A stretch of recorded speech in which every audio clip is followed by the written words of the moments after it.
All right, let's go visit the ginger first. I am pleasantly surprised on the ginger.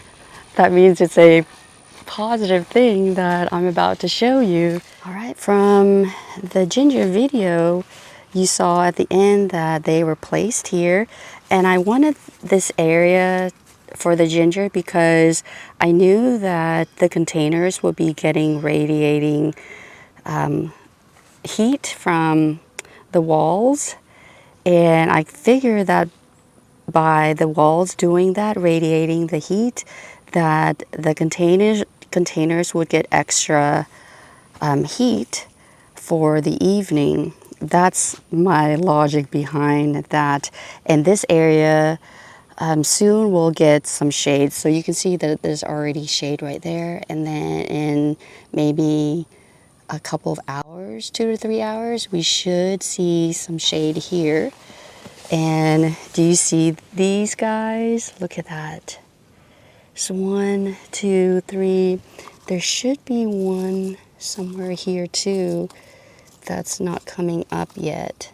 So soon, I hope that we'll see something there. And let's go to here. Do you see that? How exciting, right? Look at that. I should be seeing something around here. Oh, there it is. So, as mentioned, that when the soil temperature is at least 70 degrees, you should see them coming up or growing. They love it. They love the heat and the humidity. So hopefully we'll get some humidity. It's been so dry here. And this one is the farthest along. So look at that. I am so excited. I feel like these guys are coming up a month earlier. Before, I would think that it was in May or something, May or June. So whatever I have done in starting them inside the house, indoors, has helped. And putting them here so they could get the radiating heat, I think has helped too. And I am so happy. So hopefully if you had started ginger around the time that I did the first video, you should see your ginger popping up already if you have the same setup. So anyway, just excited to see these guys. And looking forward to see how fast that these will grow. I started seeing something last Friday. So today is Tuesday. So it was Friday that I saw like these guys popping up. And then when I noticed that, I went and checked on the other containers as well. All right, where we're going is hot also. We're going to check on the Oxalis that were dug up to see if we would see any more Oxalis growing out. So you saw me using a trowel the last time that I was trying to dig these guys up. And let's show you what this area is looking like now. So let's show you this rock area. Do you remember that I was just putting the roots of the Oxalis that were dug up here, wanting to make sure that they're not going to be growing anymore. And these are them. So you can see we don't get any growth. These are pretty much dead. So I'm just going to leave them there and see what they will do just in case. So see, nothing there. And these, I shouldn't say these, this was the area. So let's go farther down, which is what we did. All right, so I do see something there. This is Oxalis, and I'm pretty sure these were the ones that we saw. So you can see that we didn't get all of the roots. And that is to be expected, because remember that the root system was very extensive, so you're not going to completely get everything out. So we'll take care of these. So maybe we can just pull these up because they're nice and small, and just continue to monitor. Put that there.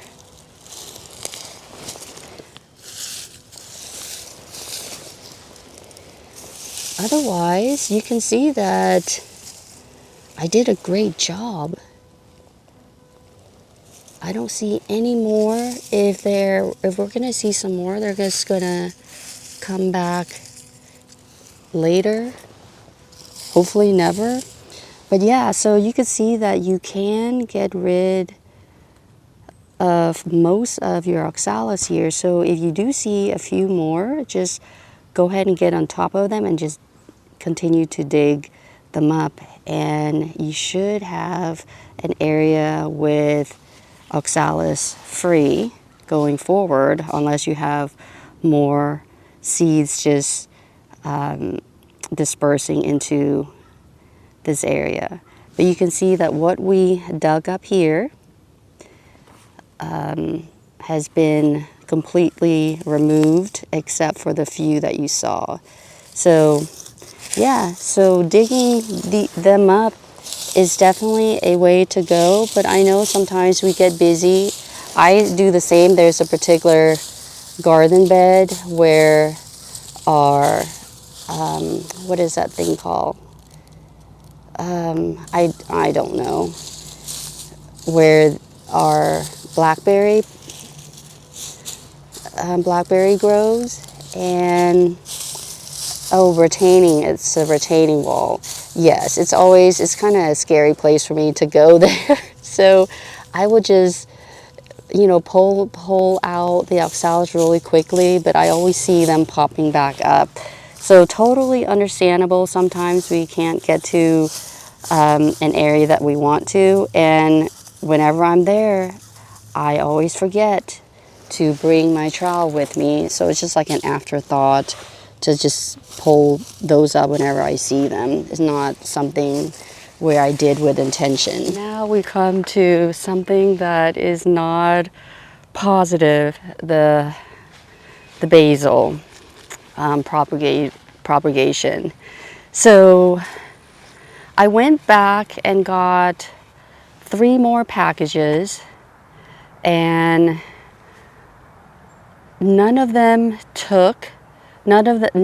rooted, except for maybe 1 or 2, which I didn't do a good job documenting. I know that it was just so upsetting that out of the 3 packages, only 1 or 2 rooted.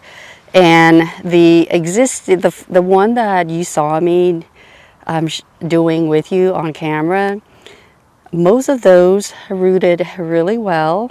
I would say, oh gosh, I wish I'd kept a record of it.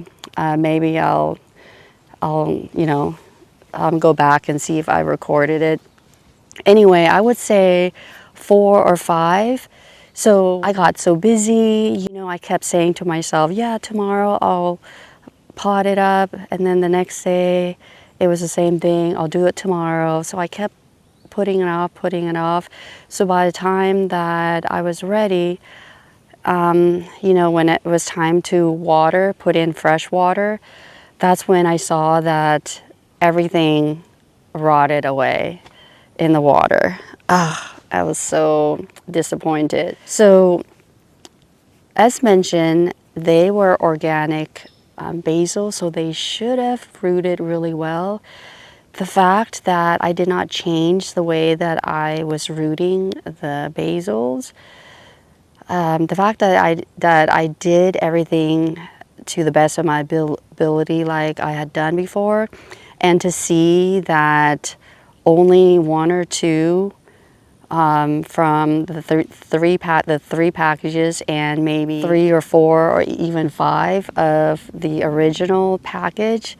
That tells me that maybe those basils were not as organic as I thought. I'm not blaming anything on anybody. I'm not saying that they were not organic, just based on my experience. If they are organic, they should have rooted really well.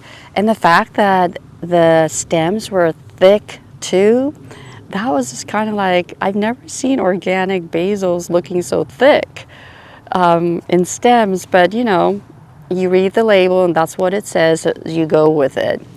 So thinking, you know, everybody did their job. And I will say that this year has been dry too. The house was dry, and I know that that's not very good either when you're trying to root something. And I do know that unlike, you know, a real plant grower, I don't have kind of like more of a controlled environment. So I just do what I had been doing that had been successful.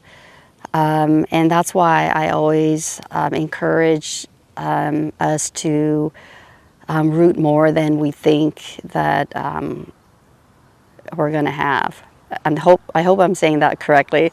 So yeah, so you want to root more, thinking that half will probably not going to make it, and then again half of the ones that have rooted well, half of them might not you know, do well in the soil or do well in the container. So had I potted up those basils, I would have had 3 or 4 basil plants to donate. So because of my oh my gosh, my inability to do what I was supposed to do or should have done, now I don't have any basils to donate. So anyway, overall it was a good experience. It taught me a lot. Actually, it taught me to you know, not wait, do it when I think that it's time to do it. So anyway, those are the updates that I have for you right now. I will do a separate video on pruning the rest of the rosemary, and then also give you an update on the propagation of the rosemary. So with that, thank you so much for watching this video. I hope you enjoyed it, and I hope you found some of it helpful. And until the next video, I hope you take care. Bye for now.